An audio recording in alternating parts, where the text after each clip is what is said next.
ताब्यात आहे. गोविंद, तुम्ही राहाच आपल्यासोबत गणेश ठाकूर सुद्धा आहे. गणेश, बीड हत्या प्रकरणातला मुख्य आरोपी आहे सुदर्शन घुले आणि सुधीर सांगडे. या दोघांना ताब्यात घेण्यात आलं समजतंय पुण्यातून. कशा पद्धतीनं या सगळ्याबाबत पोलिसांनी सर्च ऑपरेशन राबवलेलं होतं, काय नेमकी माहिती मिळतेय? दीपक, या प्रकरणात जे या आधी दोन संशयित किंवा या तिघांना, तीन आरोपी आहेत एकूण, एक कृष्ण नावाचा तिसरा आरोपी आहे, तिघांना पळून जाण्यामध्ये ज्या डॉक्टर आणि इतरांनी मदत केली होती त्यांच्याकडून काही पुरावे किंवा लिंक्स मिळाले, काही माहिती मिळाली.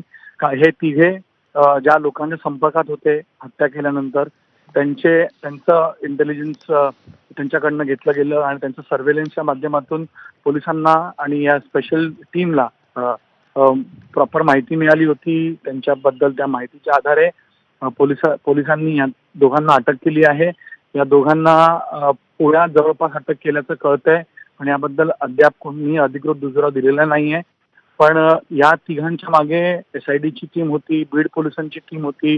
त्याचबरोबर या प्रकरणाची गांभीर्य पाहता आणि ज्या प्रकारे हे आउट ऑफ प्रपोर्शन हे पूर्ण प्रकरण गेलं होतं, तर सरकारकडनं स्वतः मुख्यमंत्र्यांनी ह्या प्रकरणामध्ये स्टेट CID च्या टीम सोबत बोलणी केली होती आणि यामध्ये जे आरोपी फरार आहेत त्यांना लवकरात लवकर पकडण्यासाठी एक विशेष टीम तयार करून त्यामध्ये टेक्निकल एक्सपर्ट्स यांना घेतलं होतं. या टेक्निकल एक्सपर्ट्सनं ह्यांच्या मोबाईलचे सर्व्हेलन्स ठेवले, ज्या ज्या लोकांच्या संपर्कात होते त्या लोकांकडनं चौकशी केली.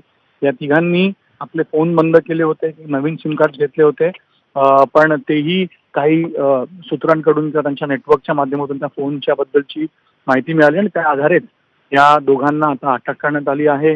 हे या प्रकरणातील मुख्य आरोपी आहेत आणि तिसरा आरोपी अद्याप फरार आहे. त्याला पकडण्यामध्ये लवकरात लवकर यश मिळेल अशी आशा अपेक्षा. नक्कीच गणेश, तुम्ही राहाच आपल्यासोबत. आपण पुन्हा एकदा गोविंदकडे जाऊयात. गोविंद, या सगळ्या हत्या प्रकरणामध्ये ज्या डॉक्टरला ताब्यात घेण्यात आलेला आहे संभाजी वायबसे आणि त्याची वकील पत्नी, SIDनं या सगळ्यांना ताब्यात घेतल्या. त्यांच्यासोबत आणखी एकाला अटक करण्यात आलंय. हा डॉक्टर संभाजी वायबसे नेमका आहे कोण, त्याची पार्श्वभूमी काय राहिली आहे? हा डॉक्टर संभाजी वायबसे हा स्वतःचं क्लिनिक केज शहरामध्ये काही वर्षापूर्वी चालवायचा. मात्र त्यानंतर तो ऊसतोड मुकादमाचं काम करायचा. म्हणजे सुदर्शन घुले, त्यानंतर सुधीर सांगळे, बालाजी आंधळे ही जी मंडळी आहे सगळी त्याच्यासोबत काम करायची अशी आपल्याला माहिती मिळते. आणि विशेषतः ऊसतोड मुकादम म्हणून ते काम करत असताना त्यांचे संपर्क आला. हा जो संभाजी वायबसे आहे हा आता डॉक्टरकीचा व्यवसाय करत नाही, मात्र त्याची पत्नी सुद्धा सरकारी वकील म्हणून सुद्धा त्यांनी काही दिवस काम केलं होतं केजच्या कोर्टामध्ये. आणि ज्या आता सोबत आहेत, म्हणजे संभाजी वायबसे यांना ज्यावेळेस पोलिसांनी ताब्यात घेतलं त्यावेळेस त्याची पत्नी सुद्धा सोबत होती. आणि असं सांगितलं जातं की ज्या दिवशी संतोष देशमुख यांची हत्या झाली त्यानंतर हा डॉक्टर संभाजी वायबसे त्या दिवसापासूनच फरार होता. त्यामुळं अगदी पहिल्या दिवसापासून पोलीस त्याच्यावर लक्ष ठेवून होते, मात्र तो मिळून येत नव्हता. आणि अशी माहिती मिळते की सुदर्शन घुलेसह डॉक्टर संभाजी वायबसे सुद्धा राज्याबाहेर गेला होता. राज्याबाहेर जाऊन त्याने परत सुदर्शन घुले याला मदत केली होती.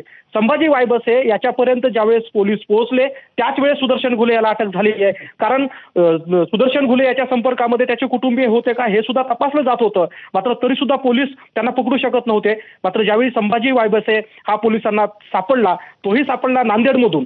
नांदेड शहरामध्ये पोलिसांनी ट्रॅप लावला आणि नांदेड शहरातून संभाजी वायबसे याला काल दुपारी ताब्यात घेतलं, रात्री बीड शहरामध्ये आणलंय. आणि आपण बघतोय की बीड शहरातील स्थानिक गुन्हे शाखेमध्ये त्याची रात्रभर चौकशी झाली आणि संभाजी वायबसेला पकडल्यानंतरच सुदर्शन घुले आणि सुधीर सांगळे या दोन्ही आरोपींना पकडण्यात पोलिसांना यश आलंय. नक्कीच. आपण पुन्हा एकदा गणेशकडे जाऊयात. गणेश, गेल्या 20 ते 26 दिवसांपासून या संपूर्ण हत्या प्रकरणातलं राज्यातलं राजकारण आहे किंवा समाजकारण आहे पूर्ण ढवळून गेलेलं होतं. एक तपास यंत्रणांसमोर देखील एक मोठं चॅलेंज होतं. अगदी बरोबर. कारण ज्या प्रकारे यांना शह मिळत होतं किंवा यांचे अशी चर्चा होती की पॉलिटिकल कनेक्शन आणि इतर माध्यमातून यांना एक नेटवर्क होतं, ज्या नेटवर्कच्या आधारे हे पोलिसांच्या तावडीतनं सुटत होते किंवा पोलिसांना हे भेटत नव्हते. पण पोलिसांनी या प्रकरणामध्ये ज्या प्रकारचं राजकारण सुरू होतं त्या राजकारणाला पाहता हे पुन्हा वाढू नाही याच्याबद्दल जो ताणतणाव निर्माण झाला होता बीडपासून पूर्ण महाराष्ट्रामध्ये, खास करून बीड जिल्ह्यामध्ये, त्याला पाहता विशेष टीम्स तयार केल्या गेल्या. फक्त स्टेट CID नाही तर मराठवाड्यातील वेगवेगळे जे अधिकारी आहेत जे अशा प्रकारच्या प्रकरणामध्ये एक्सपर्टीज त्यांच्याकडे आहे, सर्व्हेलन्स करण्यामध्ये, नेटवर्कच्या माध्यमातून, टेक्निकल एव्हिडन्सच्या माध्यमातून आरोपींना पकडण्यामध्ये, तर ती टीम कार्यरत केली गेली आणि त्या टीमनं या लोकांच्या मागे लागून यांचे इतर संपर्कात असलेल्या लोकांच्या मदतीनं या दोघांना अटक केली आहे. आणखी काही आरोपी आहेत ज्यांच्याबद्दल चौकशी सुरू आहे, त्यांना शोधण्याचं काम सुरू आहे. म्हणून या प्रकरणातील जे मुख्य आरोपी आहेत त्या मुख्य आरोपींच्या माध्यमातून इतर ज्या आरोपींनी यांना मदत केली असेल किंवा जे या कटात असतील त्यांच्यापर्यंत पोलीस पोहोचतीलच. पण मात्र आता मुख्य आरोपींच्या अटकेनंतर निश्चितपणे पोलिसांना आणि तपास अधिकाऱ्यांना, तपास यंत्रणेला एक मोठा दिलासा मिळालेला आहे, एक मोठं यश मिळालेलं आहे. कारण या हत्येपासून अनेक दिवस झाले आहेत. बरं. यांच्या मागे हे नाटक का केलं जातं असे प्रश्न गणेश, मी उपस्थित तुला केले होते. थोडंसं थांबवतोय. आपल्यासोबत सामाजिक कार्यकर्ते अंजली दमानिया देखील आहेत. त्यांनी गेल्या अनेक दिवसांपासून हे सगळं प्रकरण आहे